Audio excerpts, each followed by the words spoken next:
নৈরাজ্য সৃষ্টি করার অপচেষ্টা চলছে। প্রিয় সাংবাদিক বন্ধুগণ, ৭ই নভেম্বর আমাদের কাছে, গোটা জাতির কাছে অত্যন্ত গুরুত্বপূর্ণ একটা দিন।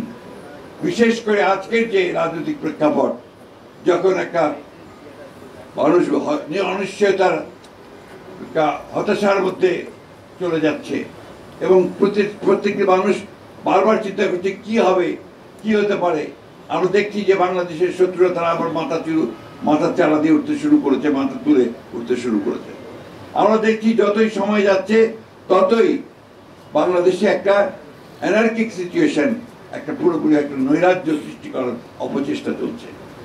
দুর্ভাগ্যক্রমে আমরা দেখছি যে সোশ্যাল মিডিয়াতেও সেই প্রোপাগান্ডা, আপনার মিসইনফরমেশন, মিথ্যা প্রচার দিয়ে বাংলাদেশে একটা আপনার নৈরাজ্য সৃষ্টি করার প্রক্রিয়া চলছে। আজকে তারই প্রেক্ষিতে ৭ই নভেম্বর আজকে আমাদের কাছে অত্যন্ত গুরুত্বপূর্ণ। শহীদ প্রেসিডেন্ট জিয়াউর রহমান যেভাবে জাতিকে ঐক্যবদ্ধ করেছিলেন, আজকে একইভাবে আমরা দেখছি যে আমাদের নেতা জনাব তারেক রহমান সাহেব, তিনি আজকে সেই সুদূর থেকে দেশকে ঐক্যবদ্ধ করবার চেষ্টা করছেন, জাতিকে ঐক্যবদ্ধ করবার কাজ করে চলেছেন।